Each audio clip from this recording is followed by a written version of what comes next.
comme les USA ne sont pas en grande forme, ceux qui créent ne regardent plus ce qui se passe ailleurs et on se replie sur nous-mêmes artistiquement. Forcément, ce repli donne une musique uniformisée avec peu de prise de risque, beaucoup d'autosatisfaction, des producteurs qui veulent juste placer sans forcément sortir du lot et des artistes qui ont la peur de l'échec. Pour faire simple, on se retrouve souvent avec des V2 de projets déjà existants. C'est bien, hein, sauf que sur une année, on aime bien découvrir, avoir une nouvelle proposition, un rookie à suivre, c'est normal. Ce qui est très marrant, c'est qu'aux US, c'est les très gros artistes qui donnent le ton. Et en France, les gros, ne se renouvellent pas. Alors c'est la nouvelle génération qui est forcée de s'en occuper et je trouve ça carrément dommage. Alors oui, je vous vois venir, il y a évidemment, et heureusement d'ailleurs, certaines exceptions, comme Vald par exemple cette année. Alors qu'on aime ou qu'on n'aime pas, c'est même pas le débat. Mais il a proposé quelque chose de différent, il a pris des gros risques vu son statut, et il faut le dire, que ce soit avec son projet totalement électro ou son dernier album pop. Autre gros problème, je trouve qu'il n'y a plus de gros albums rap radicaux. Sérieusement, à part La Fouine, cette année, qui a fait un projet rap en mainstream? Et qu'est-ce qui a changé depuis 2024? Rien en vérité. PNL, ils ont fait Skyrock. Ouais, mais ils sont pas venus. Comme ça, ils sont pas venus. Ils ont fait leur troll trap sans eux. Du coup, là, c'est pas quoi. Et frère, Il a ramené des singes. Ils ont ramené des singes, ils ont ramené un singe. vas-y, toi. Ils ont comme Skyrock. Attends, quelle année ça? 2014, 15. Il y a Frère, 8 ans. Il y a 8 ans. J'ai les connu frères. PNL en 2021, frérot. Mais tu sais quand Avec deux frères. Mais la tête de homme. Je Je fais vais- des interviews. Je vais même. Non, justement. Ils font rien. Et pourquoi ils font ça, eux? Moi, je pense qu'ils voulaient au début. Et après, ils ont vu que ça marchait sans. Ils ont dit, on va rester. Parce que je pense pas que c'est les mecs les plus à l'aise en interview. C'est une vraie méta quand même. Hein. Mais par contre, je leur en veux. Parce qu'ils ont Matrix. C'est trop petit qu'ils pensent que c'est ça la méta pour marcher. Alors que c'est faux. Eux, c'est trop une exception. Il faut pas copier PNL. C'est trop unique. Et je leur en veux vraiment pour ça. Mais je crois qu'ils sont les en battre les couilles quand tu leur avais. Je pense que quand ils seront posés sur le trône en train de regarder TikTok, En réalité. ils vont regarder ton TikTok et vont dire, mais on s'en bat les couilles de ce qu'il dit, ce vieux schnock. Oh là là, il veut quoi? Évidemment, je leur en veux pas sérieusement, premier degré. En fait, quand je dis je leur en veux, en vrai, j'en veux surtout aux artistes qui pensent que c'est PNL. Ouais, tu vois, certainement. en vrai, que je dis ça, mais c'est juste qu'eux, ils ont amené une méta et ils se sont dit, Après, leur méta, elle est incroyable quand même. Hein. elle est exceptionnelle, mais elle ne marche que sur eux. Enfin, certains, et ça a marché sur certains autres, en vrai, tu vois. Et qui c'est qui marche en faisant zéro promo, etc. Aujourd'hui, il y a qui, en réalité? Il y a PNL, Freeze, Booba, c'est faux. Booba, dans sa carrière, gros, il a fait des interviews, il a fait des OKLM. C'est qui le plus gros artiste que t'as ramené à l'amnésia? Moi, ça va être des Français. En français, Nekfeu, Damso, Aurel. On est les seuls à avoir une programmation comme ça parce qu'on est les seuls à avoir une capacité d'accueil qui permet de payer des cachets, on va se parler clairement, Conséquent, ouais. à ces artistes-là, tu vois. Sans dire l'artiste, le plus gros cachet que t'as vu passer. Je te dis pas le prix, mais je te dis c'est Jul. Clairement. Loin. Ah, de loin? De loin. Quand on fait Jul à l'amnésia, la première fois, ça choque tout le monde. Tout le monde se dit, ouais, tu vois, il fait la Corse aussi parce que c'est des amis à lui, c'est sur le port. Mais chez nous, il vient. La première raison, c'est qu'il y a le côté financier, mais même pas. Après les showcases à l'amnésia, nous, on a eu des demandes de clubs à Marbella ou en Espagne ou quoi, qui m'ont proposé le double de ça pour recevoir Jul. On a transmis les propositions, ils ont refusé. Écoute bien, frérot. Je sais que ça m'a coûté de l'argent. Il sent pas les couilles. Là, c'est juste pourquoi. C'est l'amnésia, c'est un gros club, il sait qu'il arrive, il est en sécurité. Il y a 25 personnes, donc tous ses potes qui arrivent, on leur met 7 vannes ou 8 vannes à disposition. Ils partent de Marseille, ils viennent au Cap d'Agde, ils font la soirée, ils remontent dans leur van, ils rentrent. Le soir, ils sont chez eux.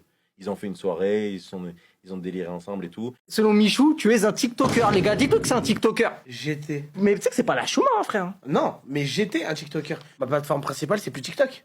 Alors, je vais te poser une question simple. Ouais. C'est quoi la plateforme où t'as le plus d'abonnés? C'est TikTok. Ah bah voilà. T'as Mais combien? alors, Billy, c'est quoi? C'est Twitter. Et c'est un tweetos? Bah oui, à la base. C'est pas un streamer pour toi. Bah c'est un. Amine Mathieu, c'est quoi? Mais pareil. Bah, pas du tout. Et en Genre plus- genre son métier, c'est tweetos. À la base, ouais, c'est un tweetos. Mais maintenant, 2 millions. alors, regarde sur Twitter. Ah, Twitter, je crois il y a un monde, il est à 3. Voilà. Rebeu des terres. 3M. Putain. Yes! Sur TikTok, maintenant, mon contenu, c'est quasiment que du Twitch et du YouTube. Ouais. Donc, on peut dire, streamer, YouTuber. Et toi, c'est quoi l'étiquette que t'aimerais le plus? YouTuber. Moi, c'est YouTube qui m'intéresse. Plus que Twitch? Ah ouais. Bah oui, je suis beaucoup plus actif sur YouTube déjà que sur Twitch.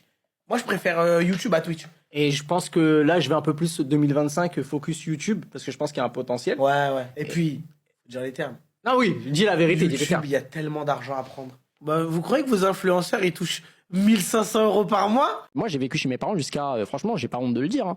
J'ai vécu chez mes parents jusqu'à peut-être mes 27 ans. Je vous ai jamais raconté comment mes parents ont su que je faisais de la musique. Parce qu'en fait, moi, j'ai commencé très tôt. J'ai commencé à 16 ans. Et en fait, c'est mon frère qui l'annonce à mes parents, en fait. C'est pas moi. Sauf que lui, c'est pas mon frère pour rien. En vrai, il a abusé encore plus. Il va voir mes parents. Et mon frère, il chantait, sauf que mon frère, il gagnait pas un. Mon frère, il avait arrêté l'école à 16 ans et il avait pas percé. Il va voir mes parents et il lâche cette bombe. J'étais pas au courant. Il dit, ouais, tout, faut qu'il arrête l'école.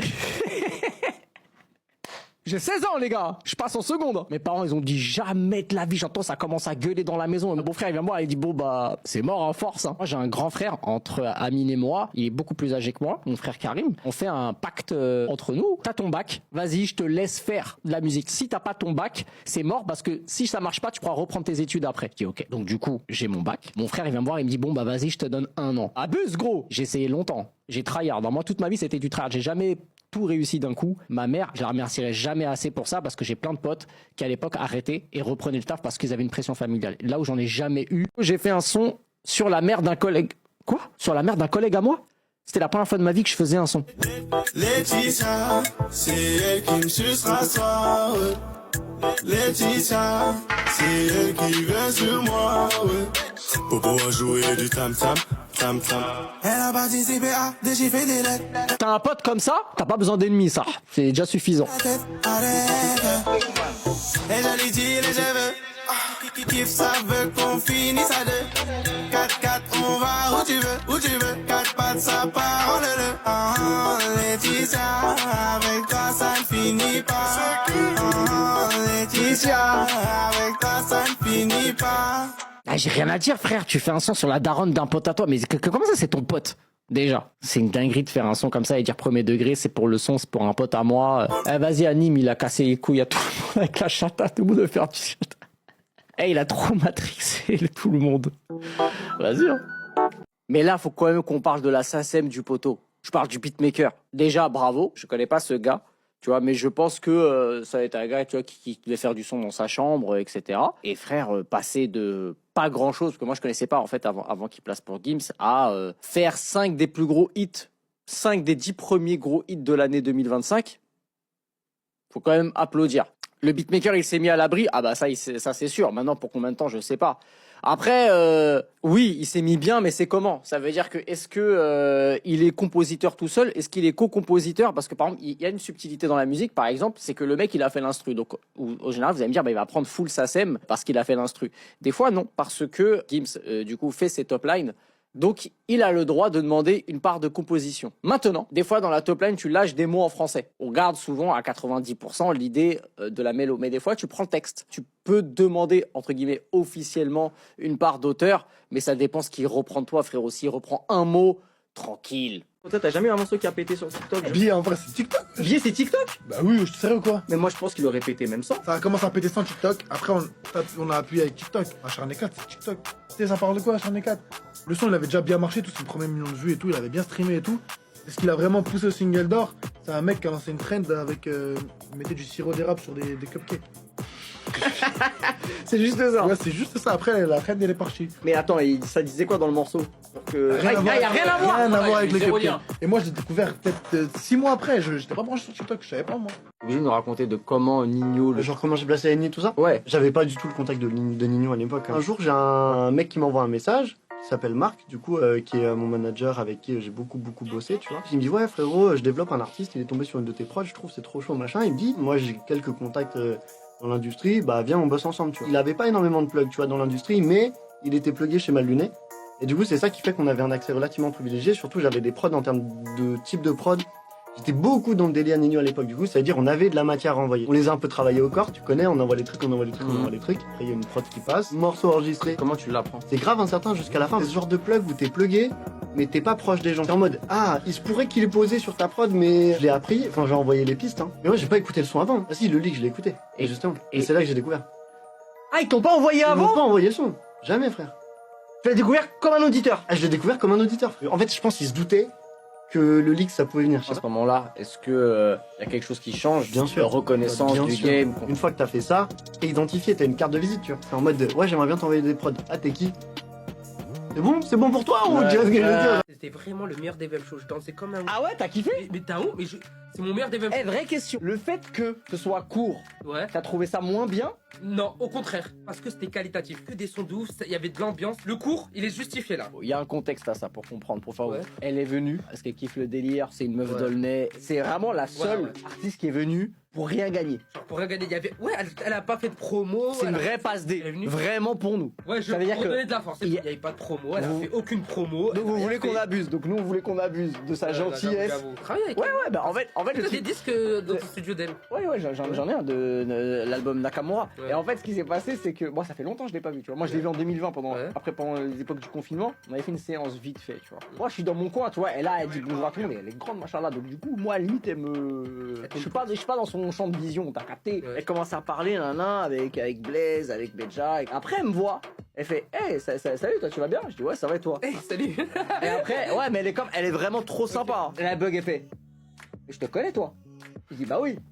Et là, et moi, j'ai pas voulu faire l'abuseur de ouais, Sharia, comment ça? Ou je voulais pas le faire parce que je me suis dit, vas-y, Belek m'a vraiment oublié, tu vois. Ouais. En 4 ans, Ouais, ça c'est ça, j'avoue, ça aurait été gênant. quand même pas, en mode ça, il arrive, il dit bon, ok, c'est bon. Ok, t'es quelqu'un. Il y a un gars, il a dit un truc il m'a demandé si Demolition c'était mort. Alors, Demolition, c'est pas mort. C'est mort enterré. Merci pour eux, merci pour les découvertes. Ça a été la plaque tournante.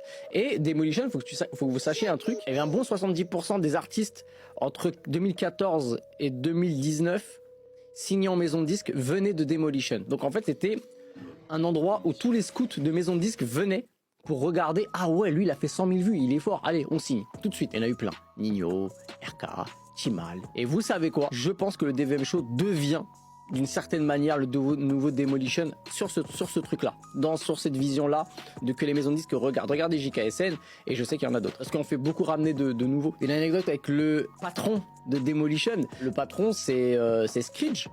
Screech, pour ceux qui savaient, à l'époque, c'était le mec qui filmait les rap contenders. Et il a monté cette plateforme et ça a explosé. En fait, il n'y avait pas vraiment de modèle économique, c'est que eux, ils choisissaient des rappeurs qu'ils aimaient bien et ils leur faisaient leurs clips, tu vois. C'est juste que eux, ce qu'ils voulaient, c'est qu'ils récupéraient la monétisation. On paye ton clip, on récupère la monétisation. Mais on te donne de la force parce qu'on a pas mal de viewers, tu vois.